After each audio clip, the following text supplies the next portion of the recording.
Bismillahirrahmanirrahim. Welcome to the Lahore Garrison Junior and Upper School, and welcome to 10th biology class. Hopefully बेटा आप सब खैरियत से होंगे. 10th बायोलॉजी में चैप्टर नंबर 10 है बेटा हमारे पास, जिसमें लास्ट टाइम हम जो ह्यूमन रेस्पिरेटरी सिस्टम या ह्यूमन एयर पैसेज वे है उसको डिस्कस कर रहे थे. ठीक है, तो ह्यूमन एयर पैसेज में बेटा नेज़ल कैविटी, नॉस्ट्रल्स, ठीक है, इसके अलावा फेरिंग्स, लेरिंग्स, ग्लॉटिस, एपिग्लॉटिस, इन सब चीज़ों को हम ऑलरेडी डिस्कस कर चुके हैं. आज बेटा हमने लेरिंग्स के बाद जो नेक्स्ट पार्ट है आपका ट्रेकिया, उसको डिटेल में देखेंगे कि ट्रेकिया क्या है और इसमें फर्दर आगे किस तरह से जो एयर है वो मूव करती है. ठीक हो गया. तो पहली बात तो आपको सीक्वेंस याद होना चाहिए. सबसे पहले आपके नॉस्ट्रल्स, आउटर नॉस्ट्रल्स, फिर आपकी नेज़ल कैविटी, फिर इनर नॉस्ट्रल्स, फिर फेरिंग्स के बाद लेरिंग्स. अब लेरिंग्स के बाद बेटा जो नेक्स्ट पार्ट है आपका रेस्पिरेटरी पैसेज के हवाले से, या वो रास्ता जिसके ज़रिए फेरिंग्स से फिर आगे जो एयर है वो किस पाथवे में मूव करती है, तो बेटा वो है आपके पास ट्रेकिया. ठीक है, अब ट्रेकिया को अगर थोड़ा सा मज़ीद डेप्थ में देखें तो कहाँ से शुरू होती है ट्रेकिया आपके पास. Trachea larynx continues to the trachea. ठीक है, कि मतलब लेरिंग्स के बाद जो नेक्स्ट पार्ट है वो कौन सा है, trachea, which is also called as wind pipe. MCQs में आपसे पूछा जा सकता है which of the following is also called as wind pipe. ठीक है, तो लेरिंग्स, फेरिंग्स बेटा वो पाथवे था जो फूड और एयर दोनों के लिए कॉमन था, लेकिन आपके पास जो फिर लेरिंग से फर्दर जो है या तो आपके पास इसोफेगस होती है जिसमें फूड जाती है, या फिर क्या होता है लेरिंग्स होता है जिसमें आपकी जो है वो एयर मूव करती है. फिर लेरिंग से गुजरने के बाद जो एयर है वो फर्दर मूव करेगी किस में, विंड पाइप में, ट्रेकिया में. अब ट्रेकिया की अगर हम लेंथ की बात करें, 12 centimetre long tube which lies in front of oesophagus. ठीक है, कि मतलब इसोफेगस इसकी बैक साइड पे प्रेजेंट होती है जबकि ये उसकी फ्रंट साइड पे प्रेजेंट होती है. अगर डायग्राम में देखें यहाँ पे बेटा ये जिसमें आपको रेडिश सा नज़र आ रहा है कुछ फूड मटेरियल, ये आपके पास क्या है, ये इसोफेगस है. देखो इसोफेगस पिछली साइड पे है जबकि उसके फ्रंट साइड पे क्या मौजूद है, ट्रेकिया. ठीक हो गया. चलें, तो ट्रेकिया बेसिकली अगर नेक्स्ट इसकी देखें कंपोजिशन क्या है, तो कंपोजिशन की अगर बात करो तो इसमें आते हैं आपके पास there are C shape cartilaginous ring in the wall of trachea. ठीक है, कि अगर हम ट्रेकिया की वॉल को बहुत डिटेल में देखें तो इसमें बेटा बेसिकली ये कार्टिलेज की बनी हुई है. ठीक है, और कार्टिलेज भी कौन से, C shape cartilage. These cartilage keep the, हाँ, अब इन कार्टिलेज का फंक्शन क्या है. अब देखो हर वक्त तो उसमें ट्रेकिया में एयर प्रेजेंट नहीं होती. ठीक है, जब ट्रेकिया में से जो एयर है वो मूव कर जाएगी, ठीक है, तो उसके बाद क्या होगा कि उनके कोलैप्स होने का ख़तरा होगा. मतलब वो कोलैप्स हो जाएगी. अगर वहाँ पे कार्टिलेज मौजूद होंगे तो जो ट्रेकिया है वो कोलैप्स नहीं कर सकेगी और उसका जो स्ट्रक्चर है वो क्या रहेगा, मेंटेन रहेगा. ठीक है, यहाँ पे एक दफ़ा फिर से डायग्रामेटिकली थोड़ा सा दिखा दूँ आपको कि ये बेटा आपके पास ट्रेकिया है. ठीक है, इस ट्रेकिया के अगर हम स्ट्रक्चर की बात करें तो इसमें बहुत सारे जो हैं वो सी शेप कार्टिलेज मौजूद होते हैं. क्या मौजूद होते हैं, सी शेप कार्टिलेज. ठीक है, चलें फर्दर मूव करते हैं. देखो ट्रेकिया के बाद कौन सा पार्ट आ रहा है अब आपके पास, लंग्स का पार्ट. अच्छा, on entering the chest cavity, मतलब आपकी चेस्ट में एंटर होने के बाद जो ट्रेकिया है वो दो ब्रांचेस में डिवाइड हो जाती है. ठीक है, अब वो दो ब्रांचेस कौन सी हैं, उनको हम क्या कह रहे हैं, ब्रोंकाई. ठीक है, एमसीक्यूज़ में आपसे अक्सर पूछा जाता है कि जो एक ट्रेकिया है वो कितने ब्रोंकाई में डिवाइड होती है, तो आप क्या बताएंगे कि जो एक ट्रेकिया है upon the entering on the chest cavity it divide into two major vessels या two major branches which are known as bronchi. अब देखो एक ब्रोंकाई एक लंग में चली जाएगी, यहाँ पे देखो, ठीक है। ये बेटा आपके पास आ रही थी ट्रेकिया, ठीक है, ठीक है।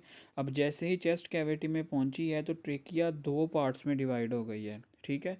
और यही जो दो पार्ट्स हैं इनको हम क्या कह रहे हैं, ब्रोंकाई, ठीक है। एक जो ट्रेकिया की जो ब्रोंकाई है वो लेफ़्ट आपके पास लंग में चली जाएगी, and second one move toward the left lung, ठीक हो गया। चले फर्दर देखो जी, ऑन व्हाट शॉर्ट क्वेश्चन आपसे पूछा जा सकता है, व्हाट आर ब्रोंकाई या व्हाट आर ब्रोंक्यूल्स या व्हाट इज़ ब्रोंकस। तो जो आपके पास ट्रेकिया है वो दो पार्ट्स में डिवाइड हो जाती है, जिनको हम क्या कह रहे हैं, ब्रोंकाई, सिंगुलर ब्रोंकस। अब देखो जैसे ही ये ब्रोंकाई आपके पास लंग्स में एंटर होंगी, the bronchi also have cartilaginous plate in their wall. Trachea में भी क्या थी, सी शेप कार्टिलेज थे, यहाँ पे भी क्या है, कार्टिलेज की वॉल है। Each bronchus enter into lung of it side and then divide into smaller branches. अब देखो जैसे ही जो ब्रोंकाई है वो लंग में एंटर होगी, वो मज़ीद बहुत सी छोटी छोटी ब्रांचेस में क्या हो जाएगी, डिवाइड हो जाएगी। और वो जो छोटी छोटी ब्रांचेस हैं बहुत स्मॉल ट्यूब्स हैं, जिनको हम क्या कह रहे होते हैं, bronchioles. The bronchi continue dividing in lungs until they make several fine tubes. ये बात आपने याद रखनी है, differentiate between bronchi and bronchioles. Bronchi वो स्ट्रक्चर था जो ट्रेकिया से जब चेस्ट कैविटी में ट्रेकिया मूव करती है तो दो पार्ट्स में डिवाइड हो जाती है, जिनको हम ब्रोंकाई कह रहे होते हैं। लेकिन फिर वही जो ब्रोंकाई है जब लंग में एंटर होती है तो उसमें बहुत सारी जो हैं वो फाइन ट्यूब्स बनती हैं। उन फाइन ट्यूब्स को फिर हम क्या कहते हैं, ब्रोंक्यूल्स का नाम दे रहे होते हैं, ठीक है। अब bronchioles progressively lose the cartilage as they become narrow. अब देखो मैंने क्या बताया था आपको कि ट्रेकिया में भी कार्टिलेज हैं जबकि ब्रोंकाई में भी कार्टिलेज हैं, लेकिन जो ब्रोंक्यूल्स हैं अगर उनमें कार्टिलेज होंगे तो उनका तो स्ट्रक्चर जो है वो पहले से ही जितना मेंटेन हो जाएगा, ठीक है। अब उनमें क्या हो जाएंगे, कार्टिलेज आहिस्ता आहिस्ता ख़त्म होने शुरू हो जाएंगे या कम होने शुरू हो जाएंगे, ताकि वो स्मॉलर ट्यूब्स में कन्वर्ट हो सके, ठीक है। Each bronchiole ends a fine tube called the alveolar duct, ठीक है।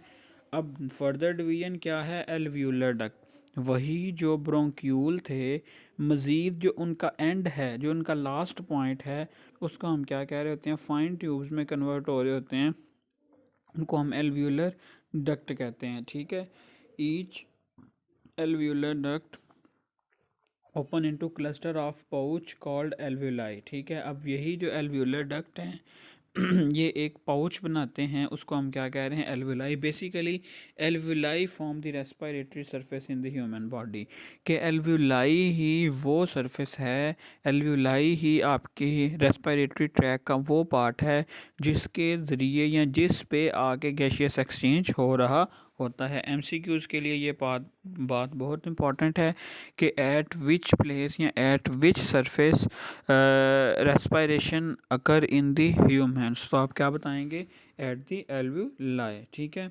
अब आगे एल्व्यूलाई का स्ट्रक्चर भी है, अलग से शॉर्ट क्वेश्चन पूछा जा सकता है। अब एल्व्यूलस क्या है, is a sac like structure lined by single layer of epithelium, it is bound on outside by a network of capillaries, ठीक है।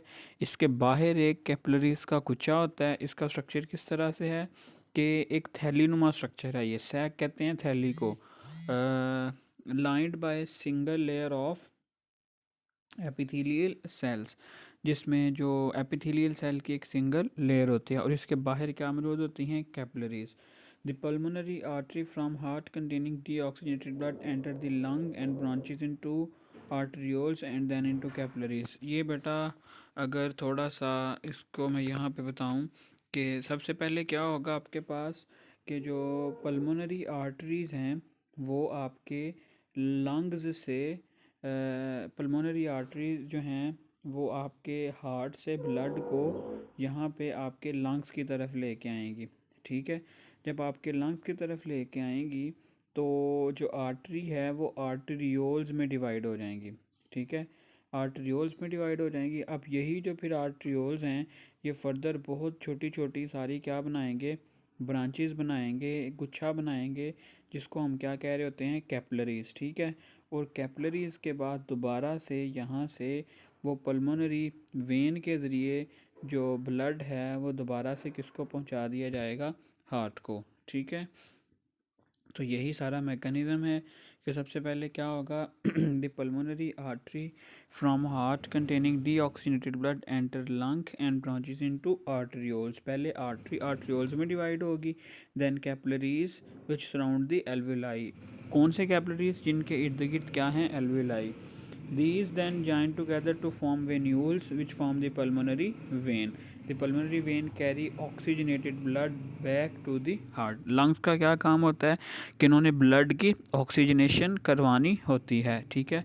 तो जो ब्लड आपके हार्ट से लंग्स की तरफ आ रहा होगा वो डीऑक्सीजनेटेड होगा, और वो ब्लड जो आपके लंग्स से दोबारा आपके हार्ट की तरफ जा रहा होगा वो कौन सा होगा, ऑक्सीजनेटेड। क्यों? क्योंकि एल्वेलाई के मुकाम पे या एल्वेलाई के पार्ट पे जो डिफरेंट गैसेस हैं उनका एक्सचेंज ऑलरेडी हो चुका है, ठीक है। थोड़ा सा मज़ीद इसको डायग्रामेटिकली देखते हैं। ये बेटा ट्रेकिया थी, ये जो दो आपको ब्लू स्ट्रक्चर्स नज़र आ रहे हैं ये ब्रोंकाई थे। अब देखो जैसे ही ब्रोंकाई आपके पास लंग्स में एंटर होते हैं, ये बहुत सारी जो हैं फाइन ट्यूब्स बना रहे हैं। देखो बहुत सारी आपको यहाँ पे ब्लूइश फाइन ट्यूब्स नज़र आ रही होंगी।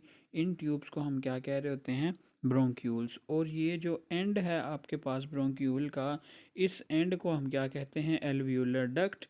और एल्वियोलर डक्ट में आगे फर्दर किस तरह से ये जो स्ट्रक्चर है इस तरह से उनमें बहुत सारी जो कैपिलरीज हैं वो मौजूद होती हैं। देखो किस तरह से आर्टरीज आती हैं, आर्टरियोल्स में डिवाइड होती हैं, आर्टरियोल से फिर आपके पास कैपिलरीज बनती हैं, कैपिलरीज से वेन्यूल, और वेन्यूल से फिर वेन के ज़रिए जो ब्लड है वो इनमें से मूव करता है, ठीक है। इस तरह से जो पूरी सर्कुलेशन है, जो पूरा गैशियस एक्सचेंज है वो किस लेवल पे हो रहा होता है, एल्वियोलाई के लेवल पे, ठीक है। तो ये बेटा आज का हमारा लेक्चर था जिसमें हमने बहुत डिटेल में देखा है कि सबसे पहले nasal cavity, nostrils, oral cavity, oesophagus, glottis, pharynx.